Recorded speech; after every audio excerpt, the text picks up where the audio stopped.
Bismillahirrahmanirrahim. Assalamualaikum warahmatullahi wabarakatuh. Hidup mahasiswa, hidup rakyat Indonesia, hidup perempuan yang melawan. Teman-teman sekalian, hari ini kita bersama-sama HMI MPO se-Jakarta melaksanakan aksi tak lain dan tak bukan bersama-sama dengan gerakan rakyat. Kenapa hari ini kita kumpul? Hari ini kita berkumpul bersama untuk bagaimana caranya PPN 12% per tanggal 1 Januari tahun 2025 tidak dijalankan. Dan kami meminta untuk Bapak Presiden Prabowo untuk segera mengeluarkan Kepres terkait untuk menahan dan mengkaji ulang untuk PPN 12% ini bisa berjalan pada tanggal 1 Januari 2025. Teman-teman sekalian, persoalan PPN ini menjadi persoalan yang penting. Karena apa? Mungkin banyak orang yang berkata bahwa PPN dari 11% ke 12% itu hanya naik 1%. Namun kita lihat dan kita analisa, teman-teman. Pertama, pemerintah tidak berani atau tidak gentleman dalam mengeluarkan keputusan atau mengeluarkan regulasi. Barang mewah apa saja kira-kira yang harus terkena PPN 12%. Sampai hari ini tidak ada keputusan atau peraturan yang memang ada rules yang ini hanya PPN 12% ini hanya untuk barang-barang mewah, tapi sampai hari ini tidak dikeluarkan oleh Presiden. Persoalan yang kedua, PPN 12% ini akan merajut ke semua masyarakat lapisan, mau yang orang kaya, orang menengah, dan orang miskin. Dan kita hari ini telah berdiskusi panjang HMI MPO Jakarta bahwa apabila PPN 12% ini tetap berjalan pertanggal 1 Januari tahun 2025, persoalannya akan panjang bahwa PPN 12% ini tidak hanya dikenakan oleh distributor ke konsumen, tapi PPN 12% ini berjalan mulai dari pembuatan yakni produksi terkena PPN 12%, kemudian barang jasa atau pengantaran ke distributor itu kena PPN lagi 12%. Kemudian dari distributor ke konsumen terkena PPN 12% lagi. Dan sampai akhirnya ketika konsumen menikmati hasil yang dibeli, itu adalah hasil dari kumpulan PPN 12% yang terakumulasi dari produksi, dari jasa, dari distributor. Dan itu semua harus kita tahan, dan kita meminta untuk pemerintah bisa mengkaji ulang, karena dirasa kebijakan ini bisa merugikan rakyat. Kita bisa melihat bahwa hari ini kita sedang masa pemulihan terkait COVID-19 yang terjadi pada 3 tahun sampai 4 tahun lalu, dan itu menjadi PR kita. Dan saya harap pemerintah untuk bisa mengkaji ulang, sebab apa? Persoalan-persoalan ekonomi di Indonesia ini menjadi persoalan yang besar apabila didiamkan dan masih melanjutkan PPN 12% ini. Persoalan pajak, kalau dibilang ini persoalan pajak untuk mensejahterakan masyarakat, bagaimana cara mensejahterakan masyarakat apabila PPN 12% ini masih dijalankan dan tidak ada regulasi khusus atau tidak ada regulasi tetap. Mungkin itu saja teman-teman yang bisa saya sampaikan. Yakin usaha sampai, Yakuza! Usaha sampai! Sekian, kurang lebihnya mohon maaf. Wassalamualaikum warahmatullahi wabarakatuh. Teman-teman sekalian, mohon yang duduk di pinggir untuk bisa merapat, karena bersama-sama kita berjuang. Kalau teman-teman duduk di pinggiran, namanya tidak berjuang bersama. Ayo teman-teman, mari berdiri, kita berjuang bersama. Ayo teman-teman, diri, rapatkan barisan.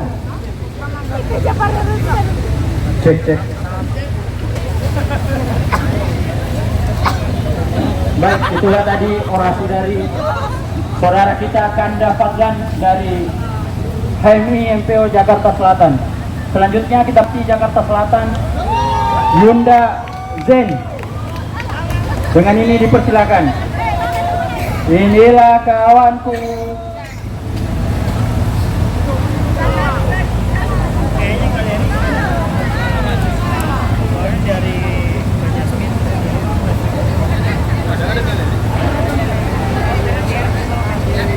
Bismillahirrahmanirrahim. Assalamualaikum warahmatullahi wabarakatuh.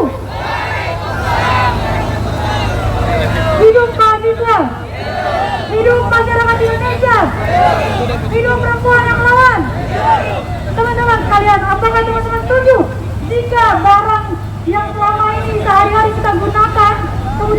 Bukan komponennya 1%, apakah setuju? Apakah setuju teman-teman? Dia mengatakan, penguasa negara mengatakan bahwa naiknya BBM ini sebagai bentuk peningkatan tax ratio teman-teman.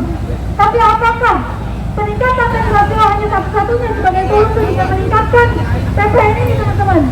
Mereka sadar betul teman-teman bahwa penghasilan PPH dari masyarakat kita tidak maksimal. Artinya teman-teman, penghasilan dari masyarakat Indonesia ini belum sampai taraf yang makmur. Lalu kenapa yang dikenakan adalah PPN teman-teman? Sementara PPN itu dikenakan kepada seluruh masyarakat Indonesia, baik yang berpenghasilan ataupun tidak.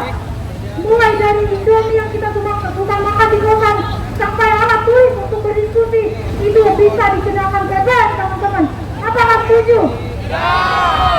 Teman-teman sekalian, pemangku kebijakan di sana terkhusus Presiden Indonesia memiliki kebijakan pada Undang-Undang Harmonisasi Perpajakan pasal 7 ayat 4. Mereka dapat merubah apa-apa yang sudah tercantum sebelumnya di pasal 1 teman-teman. Mereka dapat merubah. Akankah mereka pro kepada masyarakat atau justru pro kepada yang besar, ataukah pro kepada pengusaha yang besar di sana teman-teman? Dan ini menjadi ironi kita bersama di saat 5 bulan terakhir kita menghadapi deflasi yang besar-besaran. Pemulihan keuangan di masyarakat tentunya belum sehat dan stabil betul, baik pasca pandemi dan lain sebagainya teman-teman. Namun kebijakan PPN ini dianggap seperti terburu-buru, mulai dari 2021 kemudian naik kepada 2022 dan 2025 sampai sekarang teman-teman. Dan ini menjadi ironi bersama. Maka dari itu kita bersama-sama hadir di sini. Kita menuntut teman-teman untuk membatalkan PPN 12%. Setuju teman-teman? Setuju teman-teman?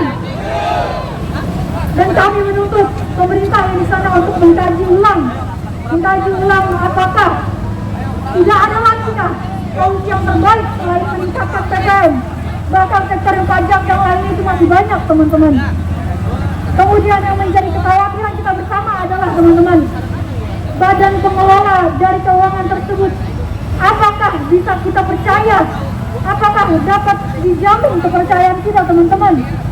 Bahkan beberapa hari yang lalu kita dengarkan teman-teman bahwa mereka yang korupsi tentu malah justru diberikan mimpi-mimpi kemudahan teman-teman. Dan ini sungguh sangat menyakitkan bagi kita semua. Mereka yang bekerja di sektor pajak, justru mereka yang mengkhianati kita teman-teman. Maka dari itu kami menuntut PPN 12%. Hidup perempuan Indonesia.